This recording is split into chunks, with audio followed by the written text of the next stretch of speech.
Welcome to Talk Tactic.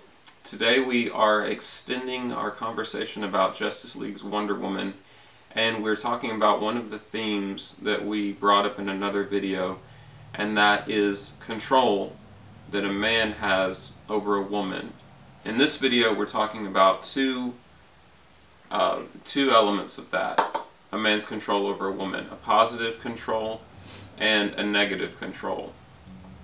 So I was talking in the other video about relating that back to the topic of the alpha male. Do you remember what we were saying about that earlier? Are you talking about Steve Trevor? Yeah, about how this is like how we compared this topic to the alpha male topic in the last video. No, I'm not sure. The similarity is that when you hear the term alpha, people in general tend to take the worst example of an alpha male that they can think of, even though there's three types. They tend to take the villain type alpha male, the scoundrel, right, and then take that, internalize that, and then become defensive about, well, why would you want to be an alpha male? That's a terrible thing to be. That's a terrible thing to want to do, to be an alpha male, even though there's two other good guy alpha male types. Right. Okay. And in fact, if you need a better definition of what we mean by alpha, there is a video that we did that helps define alpha in the context. Because remember, everything that we talk about, we're not just bringing it up, but we're reading and searching out different media that explores the idea of alpha through the red pill is it philosophy? Yeah, through red pill philosophy, and the terms that we mention have context. So there's other videos that you can go and link to see our definitions, and further define what we're talking about in these videos. Right, so see the link below, or maybe over here. Yeah, so so the idea that somebody can hear the term alpha and then in their mind they go to the worst example of that possible and then they reject it. Okay, right. So it's a similar idea that we're talking about here. When I say a man controlling a woman, and then the first reaction is negative. All of these negative examples of a man controlling a woman, which Wonder Woman is full of negative examples of a man trying to control a woman. Right. Okay, so now in this video we're talking about the two sides of the positive control that a man has over a woman and the negative control that a man has over a woman. And I'm glad you're bringing this up too, because in Justice League, actually, there's a very good example that we can contrast versus the bad example of Steve Trevor, because Batman exhibits the kind of positive control in the Justice League movie in a way that Steve does it. But let's continue on. He does. Yeah. Okay, so there's three questions, and they're not exactly conscious questions that she is asking herself, but these are three considerations that a woman has when a man is attempting to control her. Okay, the three concerns of a woman when a man is attempting to control her. Is he masculine? Is he a powerful masculine presence? Is this control that he's trying to have over her coming from a place of strength and power and masculinity? Or is it coming from a place of neediness and jealousy and embarrassment?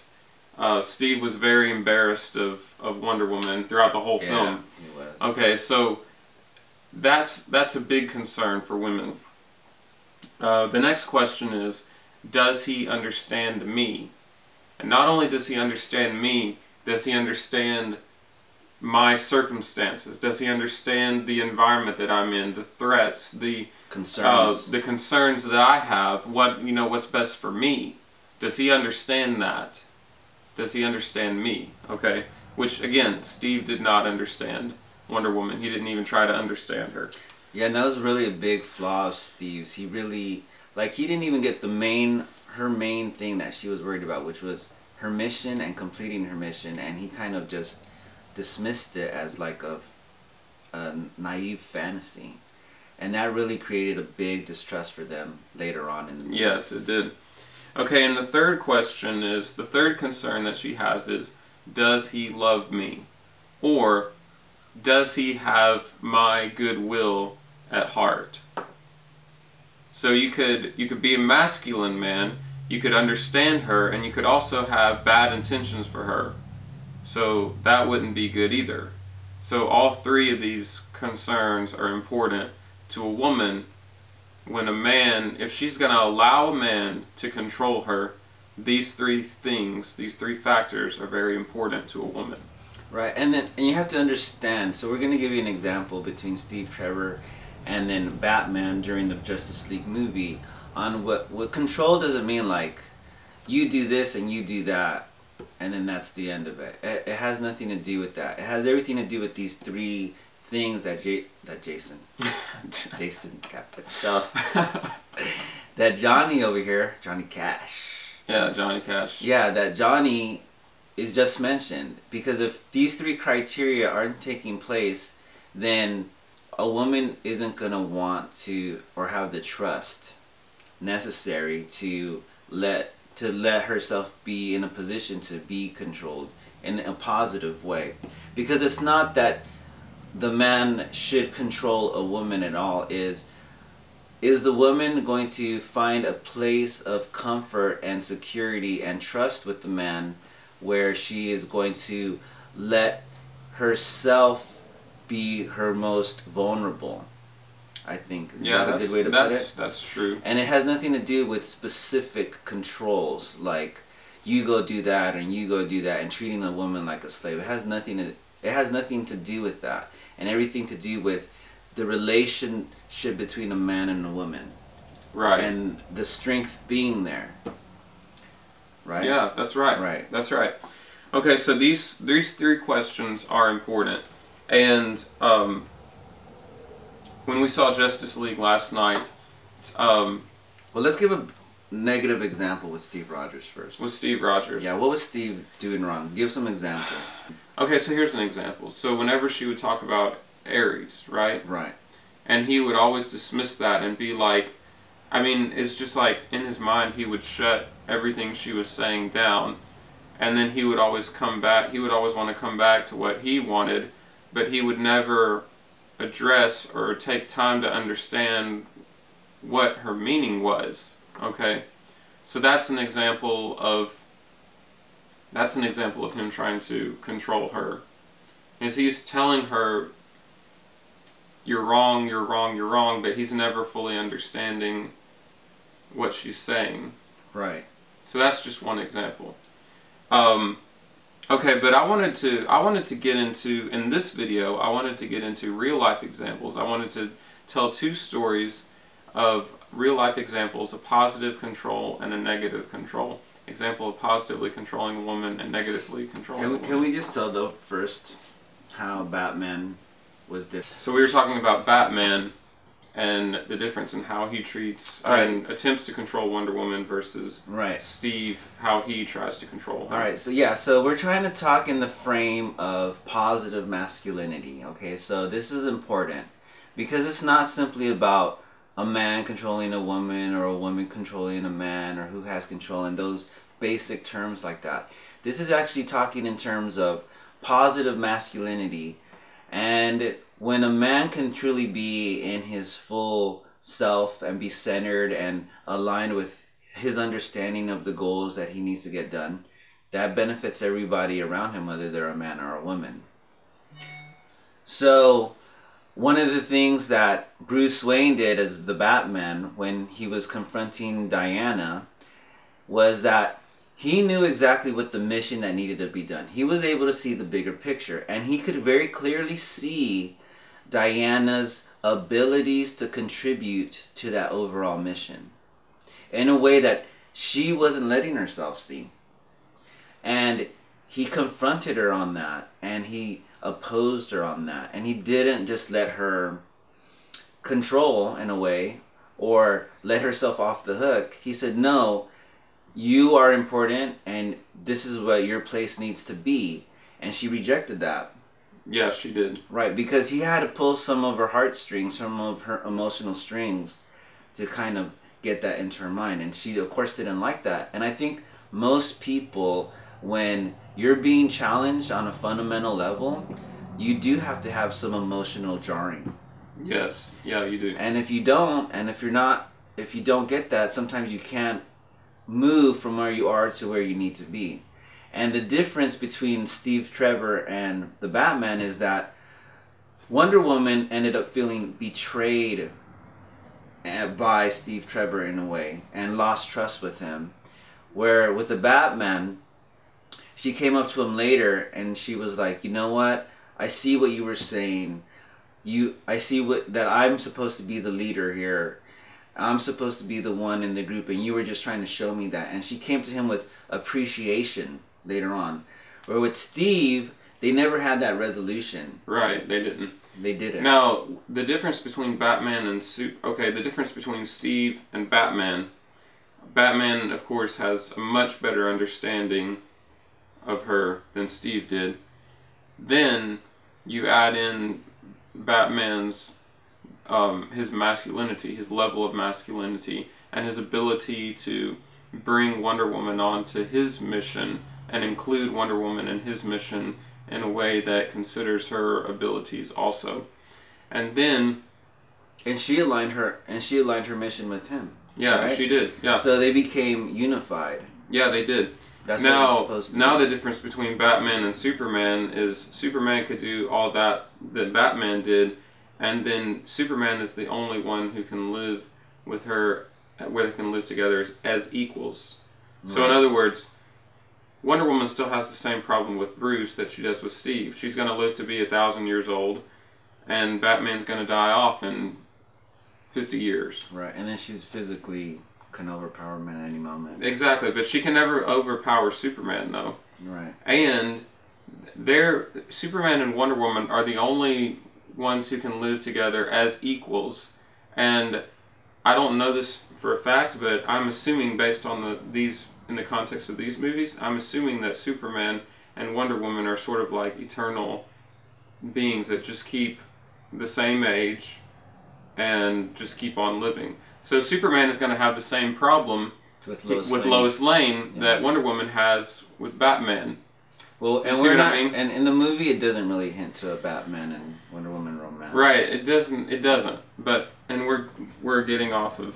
Well, we're kind of getting off of this topic. Yeah. But I wanted to give two examples. I wanted to give a positive example of control.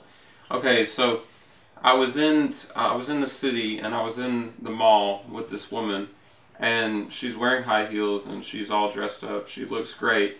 We come out of the mall, we've been shopping, and we start combing the parking lot for our ride, and we start in the middle. We come out in the middle and then we go one way. We get to the end, it's not there. So then we turn around and go the other way, get to the middle, it's not there. Then we go all the way to the other end, it's not there. And then we just keep walking back and forth and looking. There comes a realization. I have this moment where I'm thinking, okay, here's the mall. We came out on this side, but actually we're parked on the other side. So we start going to the other side of the mall, and I see this car, this mall security car, and I go up to the car. I'm going to get us a ride to the other side of the mall. It's the heat of the day. We don't have any water. We've been already walking for 30 or 40 minutes, and she's in high heels. So I'm going up to this car and I'm going to get us a ride, and she tries to stop me, and she's like, no, don't tell me you're going to go do that. And I'm like, no, we are going to go do that. And she's like, no, we're not. So she takes off walking. And I go to this car and I get in. I talk to the lady and I'm like, you see that girl walking? We got to go pick her up. And so she keeps walking. She comes to this tree, and then she just conveniently stops under the tree in the shade and just turns around and looks like, are they coming or what? And so we go, and she walks back to us, and we pick her up. Okay, now, when you hear that story, a lot of people are probably going to be like, well, that's not control. That's not controlling. But that is But it is control in the sense that we're talking It is about control, though. Right. I have the keys, and I'm doing my own mission. I'm on my own path, and I go for that. What is she gonna do? Even if she finds our ride, and I've got the keys, then what is she gonna do? Just wait there until I get there? But here's another important element here, right? Jonathan is taking her into consideration. He's not just acting, right? He's saying, hey, you know what? She has high heels on. Her feet must be hurting. It's so hot out here. We've been walking around a long time already. She's very tired. I'm very tired. We're getting frustrated. And I'm not gonna make her walk for another hour Right. in high heels in the heat of the day without any water, because I understand. I have these three elements. I'm in my masculine. I understand her. I understand the context. I understand what she needs. And I have her best interests in mind too. So I have all three elements. Now, the reason why she rejected that is because she's naturally an alpha type personality. It wasn't because it wasn't a question of if I had good intentions, or it wasn't a question of if I understood the context of the situation. The question was I in my masculine enough to make the right choice and do that, no matter if she rejected it or not? Okay? So, when she came back to me, and you know what? And from my experience, like if there's uncertainty of what an outcome will be, right? Or if there's uncertainty, like if your group is gonna create an inconvenience for someone else, a lot of times girls will reject that because they want to save face in front of others. Right. Yeah. So the other thing is, when we did pick her up, when she got in the car, she was really thrilled about that. She was very happy about that. So it was the right choice, and I mean, it's obviously it was the right choice, and it was an instance of positive control.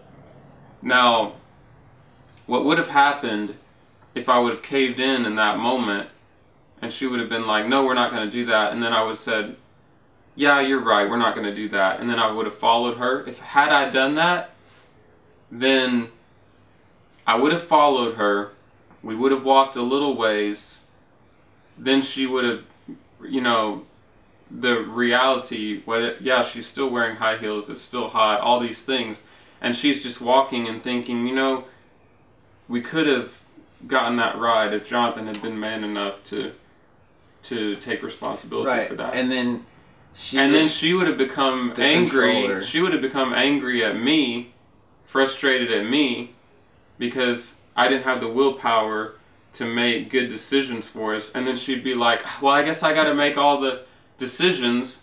And then she would have turned around and gone back to the car and been like, Jonathan, you're like, we're not going to walk for an hour. So like, we would have taken the same action, but the difference would have been, she would have been lost respect. She would have lost all respect. That's exactly right. Yeah. And trust. Yes. Mm-hmm. So that would have been, if I would have done that, that would be breaking trust. And it would have had the same effect that all these times that Steve in the Wonder Woman movie breaks trust with Wonder Woman. Right. And she just keeps losing more and more respect for him. Right. Okay. And they never reconciled that.